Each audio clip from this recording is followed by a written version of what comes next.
Run, river, run, run through the hills. Run, river, run to the sea. Run, river, run to your place beneath the sun. Run, river, run over me. Hi, this is Jan Lewis. Welcome to be my guest. Today we have Joan Robin. Joan is hearing impaired, and she has quite a story for us. She is the author of the book Under the Cloud of Silence, and I'm going to hold it up for you. There'll be a copy in the Upton Library. There are actually, it's the same book, but she has back then and now, same book, Under the Cloud of Silence. And we're going to talk about this book. I think I found your book at the Milford Library. Did you speak there? I gave them a copy of the book. You gave them copies. Because I found it and I said, I just had the feeling this was a person who was self-published, who was fairly local. I said, I've got to get in touch with her. And this is the picture of you, well, how many years ago? Maybe About 30 years ago. or 5 years ago, right? Now, Joan, tell us, people don't know about your story. Were you born deaf? I was born deaf, yes. My parents, my mother's father was also deaf. And so was her sister. My mother had hearing until she got to be very old. She died at 91. Your mom was 91, and she had hearing till she got to be, and then she lost her hearing as she got older. Yeah. And they didn't have special education in those days. Yeah. So when I turned 5 years old, my father took me to school, but I didn't do very well. Yeah. And I went home with a very bad report card. So my father went to the school, and he knew that I could lip read. Yeah. You had learned to lip read. I learned how to lip read right from birth. On your own? On my own. I think it's something like a person who was born without legs or arms. They learn to lose their legs to feed themselves. Yeah. But it was just natural. I just learned to lip read. Sure. I could hear sounds. You could hear sound? I could hear some sound. I could hear the sounds of trucks and cars. And I could hear the sound of my mother's voice if she yelled at me, but I could not tell what she was saying. And that had to be incredibly frustrating. I guess for her. Yeah. Well, Were you scared that you couldn't hear her? No, I wasn't scared because I had very good parents. I grew up on a farm. Oh, okay. And we had cows, and we had a dairy farm. Yeah. And cows and chickens, and my parents were of English, I was Scotch.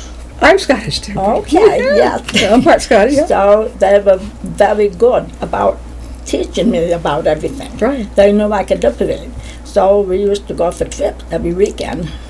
And my mother would show me trees and cows and cars, and she would say the words to me over and over again. Yeah. So I learned what everything meant. Sure.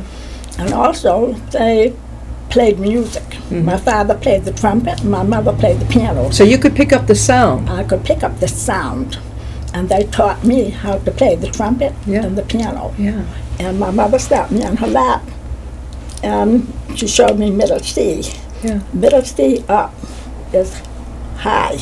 It went up. Yeah. And middle C down was low. And I got an idea of what speech sounded like by listening to the piano. Yeah. And they also sent me for piano lessons when I was 5. Now, how did you read the lips of the teacher? Wow. Yeah. I liked the piano. I liked it, so I practiced a lot. You must have had a very patient piano teacher. I did, yeah. I remember learning the piano. Her name was Mrs. Downey. Yeah. And she was also our school music teacher. And she probably took a liking to me, I don't know, but during school we had music lessons. Sure. And she used to let me sing. She let you sing? She let me sing, yeah. Yeah, because I also had a choir teacher. Yeah. I belonged to the local church. And we had a choir teacher, her name was Judge Webster. And she lived with what's now Wojcik's farm in Blackstone. Sure. And her husband was the commissioner of agriculture. So my father was a farmer and he moved them. But she let me be in the junior choir. And sometimes she picked me up and took me to her house with my sister and we practiced with the choir. And she would have me go, my voice is no good, but do, re, mi, fa, sol, la, ti, do. Yeah? She had me do the scales over and over again. Yeah. And so I guess I learned the song well enough, so she would let me sing with the choir. Yeah. And then you made it to high school. Yes. Yeah. How did you do in high school not being able to hear so well? Did you have hearing aids at all at that point? Well, in school, my father had to go down to the school and show them how to teach me. Oh, He told them to make sure that I was sitting in the front row and that I could see the blackboard and that have the teacher get down to my level so I could see her and to make sure that she didn't turn her back on me while she was talking. Yeah, well, if somebody's hearing impaired and they're reading lips, don't ever turn your back on them because obviously they can't see what you're talking about. Right. So you made it through high school. At what point, how many years later, did you finally get a hearing aid of some kind? I was about 13 when my mother took me down to a hearing aid dealer. Yeah. Through the years, I had a lot of doctor's appointments for my hearing. Yeah. I also had radiation therapy. Yes, Radiation for hearing? for hearing. Yeah. I know it destroyed the inner ear of mine. It's a terrible, I think it wasn't a very nice, pleasant experience for me. Well, why? What did they think it was going to do? The doctor would tell my mother she can hear now. They used to put radiation on the end of a long bar and stick it inside my ear and take another bar and put it up my nose and leave the two of them in my head for a few minutes. Were you awake for this? Yeah, it was unpleasant. I bet you cried. I don't remember crying, but I cringed. I can't believe they used radiation. That kills what's inside. But I used to go for radiation treatment. How long did that go on? How long did you do? Maybe 4 or 5 months. My mother took me every week to Providence. Long on enough. The bus. Long enough to destroy whatever's in there. This was in the 1940s. Okay. Yeah. So they would tell my mother she can hear now. Yeah. But I couldn't. But I didn't know I was deaf. I had no idea I was deaf. I thought I was hard of hearing Yeah. because I could hear noise at the time, Right. but not words. So that's what you got at 13. At what point did you get a hearing aid? I got a hearing aid when I was 13. My parents paid $600 for a hearing aid. Boy, I wish they were that cheap now. They were big bucks now. Yeah. But it made no difference at all. Yeah. I couldn't hear anything with the hearing aid Right. at all. Yeah. So I just put it aside and I didn't use it. But I could lip read. Yeah. And I grew up in a small town, Blackstone. Yeah. And Oh, the you're from classes- Blackstone, Mass. Yeah. Yes. And the classes were small. Yeah. The teachers knew my parents. Everybody knew everybody. Sure. So they were very good to me. And I used to study. We had a farm, and I had to do farm work. I used to milk the cows before I went to school with my father and my sister, and peddle milk. We had a rope and feed the chicken, and then go to school. But on the way to school, my father would take me to school a lot. He Right. used to drive me to school. Sure. But sometimes I walked. You didn't ride a bus? I'm not even sure if they had bus services. They did when I was very young. Yeah. But when I got to high school, we walked. You walked, yeah. Yeah. How were the other kids? Did they know how to have you read what they were saying? They seemed to know instinctively Yeah. that they needed to look at me. Sure. Uh-huh. So there was no bullying. No. And you made it through high I school. made it through high school. Did you yes. go to college or work after that? I went to work in a white machine work. You were at the White Machine Works? Yes, I worked at white machine at the club tapers. Oh, Yeah. okay. But All right. they had a telephone in my office. And when the phone rang, other people would tell me, Joan, answer the phone. Yeah. So I would just pick the phone up and hand it to whoever was near me. And they would take care of And they it. would take care of it. Yeah. We are talking with Joan Robin, and she is the author of Under the Cloud of Silence. And Joan has been hearing impaired since she was a child, and she is very brave. She has got 2, what do you call those? Cochlear implants. Cochlear implants inside. Boy, I'm telling you, that when they had described that to me, I said, it didn't scare you. You wanted it, right? You wanted the implant. Well, I wanted it, but I also had kind of an altruistic bent.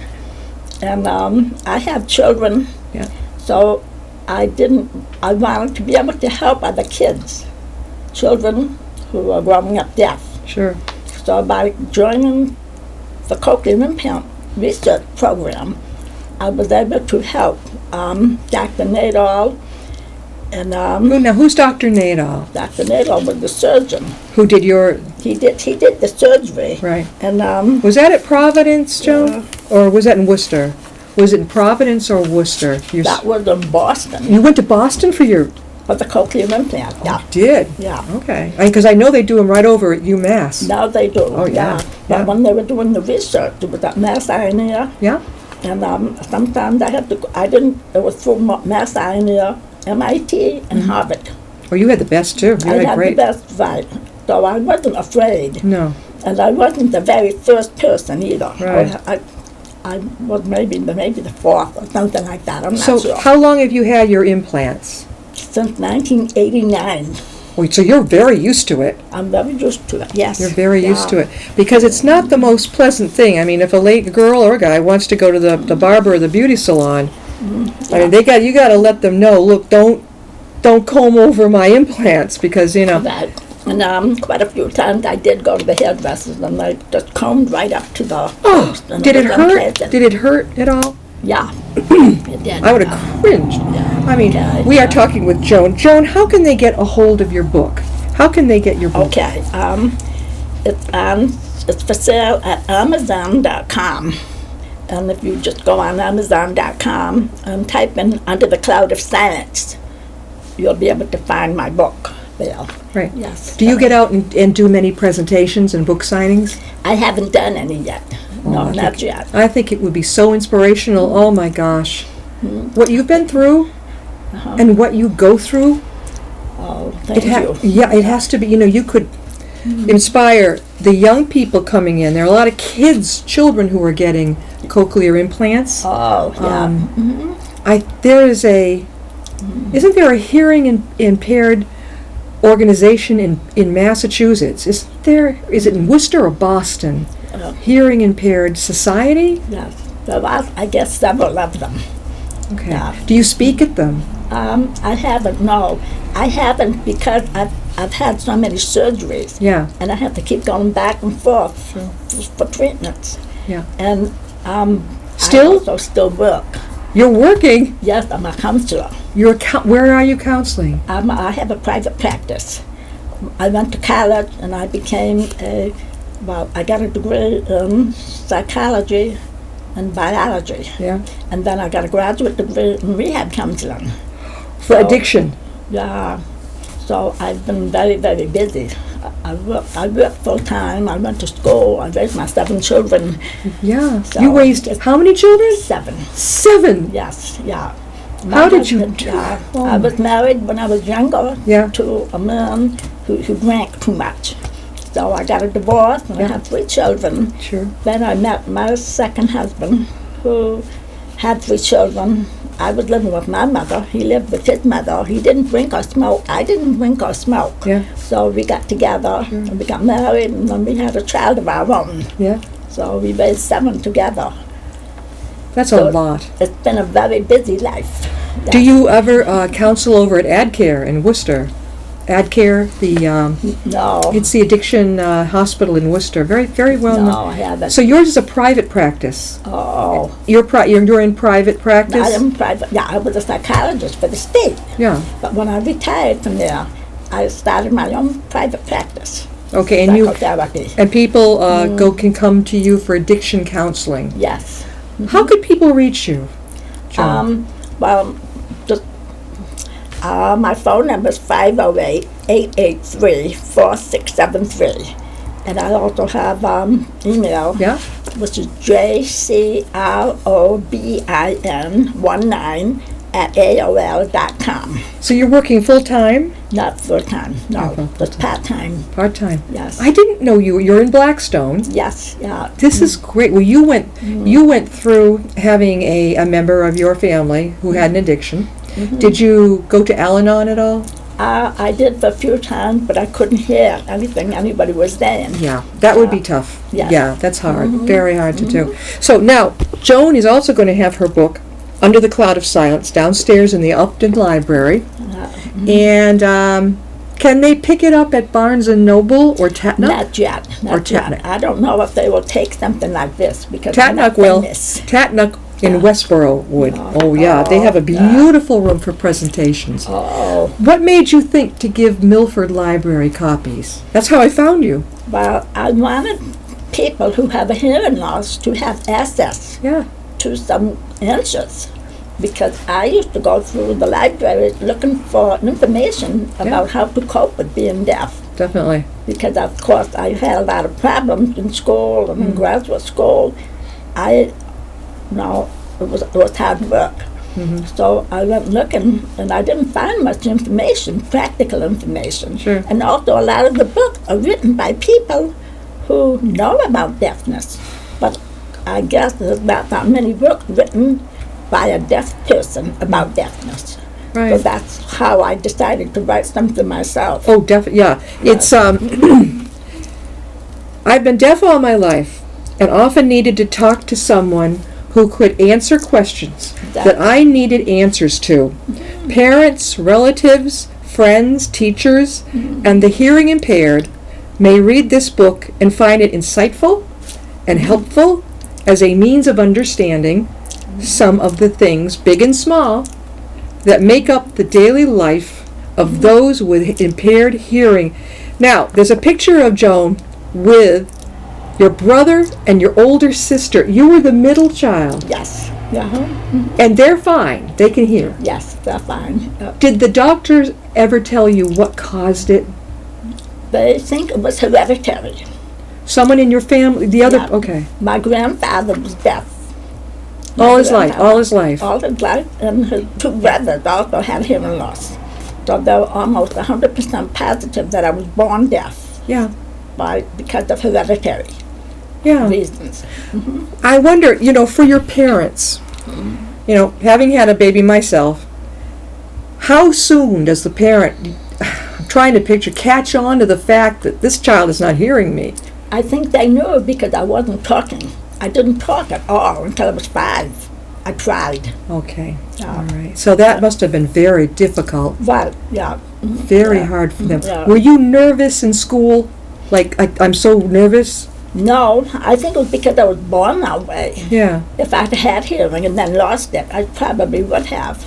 But my father bought me, my parents were musical. Yeah. And they played music and I used to dance around the house. And my father bought me a ukulele. Oh, And I'm Yeah. 5 years old. yeah.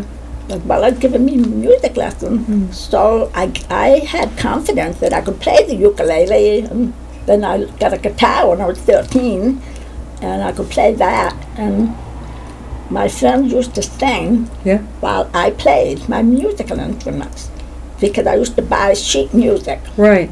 And I could read the notes because I had lessons my mother taught me. Sure. And then my friends would sing so I could watch their faces and their mouth Right. while I played, so I knew where they were in the sheet music. Sure. So I would just play the chord. And you'd play it. Yeah. And I've played for churches. I've played for churches at Christmas time. Yeah. You're an amazing lady. Thank We're you. talking with Joan Robin, and she has 2, not just 1, 2 cochlear implants. And she and I are conversing through the help of those, but she's also an expert at lip reading. And how, if you're in a group of people and you want to listen to somebody, but they're not getting it, how do you let them know you've got to look at me? How do you get someone to do that who forgets? Oh, I've had to tell people.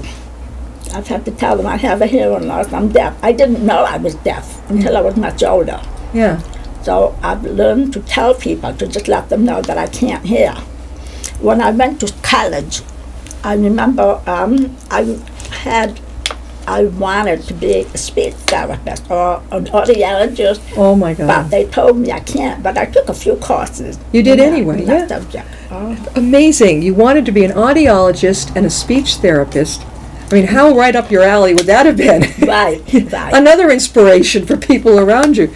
But, Do you have many, lots of people, there's support groups, it seems, sprouting up everywhere. Are there some support groups in this area? Oh, Are there some? not in this area. Not I here. think you have to go to Boston or Worcester. I'm wondering, Yeah. because that should be very needed. Mm-hmm. I'm wondering over at the Blackstone Library, libraries are pretty open. If you could start one, wouldn't that be great? That would be interesting. With your background, Yes. and also you're a psychologist, I'm a psychotherapist. psychotherapist. Mm-hmm. If you started a support group for the hearing impaired, people wouldn't feel so alone. Right, yes. Did you feel alone? You didn't. You seem to have really adjusted because you were born that way. Right. People who have heard, have had hearing, and then they lose it. Do you think it's harder for them? I think so, yes, Yeah. definitely. Because I didn't feel alone. No. Because I had wonderful friends. And your parents were right there My for you. parents were wonderful. Yeah. They were very supportive of me. My Very. father even made my phone calls for me. He did. Yes, because I couldn't ever use a phone. Yeah. And my father would make phone calls for me. And he used to say, I remember watching him, he would say, my daughter had a little trouble hearing. But Oh, that's a fun dad. That's a good dad right there. yes, he was wonderful. He was Irish, so no, he was fine. Oh, so you got the Irish and the Scottish. Was Mom Scottish? My mother was English, Your mom? but my father was English, a little bit English, Irish, and Scotch. So he My had mother was everything. full English. So you had the whole Gaelic thing right there. The whole thing. Have you visited? Yes. Where have you been? Scotland, Ireland, England? Yes, all three. All three. Yes. And you've got how many children? You had 7 in all. 7 of his, mine, and ours. Yes. How old are your children now? Are they? They're all in their 50s now, all of them. I'm 77. I got married when I was 18. I had my first child at 20. You were so young. Oh, thank you. Oh my God! That at 18, I was like starting off Yeah. college, scared to death to be that far from home. But I have to tell you, my sister had a job in a movie theater. Yeah. I was 14, I think, and she got me a job as an usherette. And in the movie theater. And I Right. made 25 cents an hour at the time. An usherette. You know, when you go in the theater, Yeah. they don't do that anymore. I was it a movie? Yeah, a movie theater, regular movie theater, not a stage play, but a movie theater. And did you like working as an I usher? left it because I could lift it. The screens were big. Yeah. And during the movie, we didn't have anything to do. Yeah. And so I could stand there and watch the movie. What about television? Television, they have closed captions for the deaf now. Okay. Yeah. So I you use have that now. Yes. Now, do you have another book coming out? We talked about this. I wanted to write another book, but I don't really know what to write about because I have all these 7 kids who have been married. Some have been married more than once. Right. And I don't think they want me to put everything down in a book. Well, it could be anything. You know, Yes. it could be the story of a little girl who was born that way, and maybe some adventures that she has, Yes. that type of thing. A children's book geared Yes. to children who are deaf. Yes. I think you'd be great at it. Really, you know, you need to get out there and speak about this, especially, you know, people who are going through this. I can't imagine, well, no, I can only imagine what it would be to have 0 hearing. Right, yes. Now, This is what I have if I don't have my implant on. can you take Nothing. your implants out? I take them off every night to go to bed, yes. And everything's silent. When they showed this to me, No. it looked like you unscrewed it. It's like Frankenstein, right? Yes. I felt like Frankenstein too. I mean, we used to joke about it. Yeah. But all of us who had it could hear after that. Not perfect. Yeah. But we all could hear something. So you noticed in it when you were up in Boston having the surgery. Yes. When you woke up, did you immediately notice a difference? No, we had to wait until our surgical incisions healed up. Yeah. And then we went back a few weeks later and we got what they call hooked up to a processor. The processors were about this big, and then we plugged them into our heads. But I remember the first time I got hooked up, Yeah. I heard the doctor's voice and my husband's right away. Not the speech, but You I started to heard giggle. Yeah. And then I had to use the bathroom. Yeah. And I don't even know if I should mention this, but while I was on the commode, Yeah. I could hear the water. When you flushed it or the other time? Well, both Both the times. commode, and then when I turned the water on to wash my hands, So that was a joyful experience. I got the giggles. Yeah. I laughed so hard, I was laughing all the way back. How many years ago was that? About 28. 28 years ago. Years ago. And then we went to eat upstairs in Mass Ioneer Yeah. at the laboratory, at the cafeteria. Cafeteria, yeah. And I could hear the plates, and I could hear the knives and the forks, people eating. Yeah. And I had the giggles again. I Yeah. was just laughing hysterically. And then when I got home, my youngest daughter took me to a pet shop because I'd never heard a bird, and I wanted to hear a bird. Could you hear the bird? So we went to a pet shop, and they asked the manager if I could go into the back room to hear the bird, and I did. But I was very disappointed because I thought the birds were going to sing. But all I could hear was a squawk, squawk, squawk. A squawk, squawk, Yeah, squawk. they weren't singing like I imagined that they would. Joan, we've got just a couple minutes left. Joan Robin, the author of Under the Cloud of Silence. True story. She was born deaf, and what she went through. She had wonderful parents. People understood. They got her the best help they could at the time. You've been through 2 cochlear implants, one on each side. I chickened out looking at one. Just that feeling of being a drill. Actually, I've had 3 cochlear implants. You've got Because- 3? 3. Because of the first one was a research. Where was the research one? Research. So they don't make the parts for it anymore. No. So you had to have a I different had one. to have it taken out. I bet that I didn't make you don't know happy. what to put in. Oh, I bet you that didn't make you happy, having to go Right, I was very sad. So most of us who are in the research program have had to have them removed. I think there's only about 4 people left who have the original. Yeah. But now you've got the up-to-date one. Yes, yes. Okay. So you can also get a copy of her book on Amazon. And come on down to the Upton Library and come see a copy of her book. Actually, you're going to give 2. Are you going to give both copies? Or one of them? I just had that one. I'm waiting for more. Okay. I'm waiting for Because the copy that I was reading is the picture of you a few years back, maybe a couple years. And then this one is more recent, right? Same book, just different picture of how we grow up. Well, my grandson thought I should have a more recent picture. Sure. So he put this on there. Oh, I think it's great. Yes. Yeah, and then of course on the back, when you were a little girl, growing up with this. Thank you for coming on. Thank you for having me. You know, don't forget, if you want to start that, like I said, a support group, boy, we need that around here. Okay. Really, I think that you would help. And a children's book for children. You lived it. Right, that's right. Yeah, Directed that's a to good idea. children. Yes. Definitely. I think you'd be great at it. Thank you, Joan, for being with us. Thank you. What an inspiration. We'll see you next time. I'll be my guest.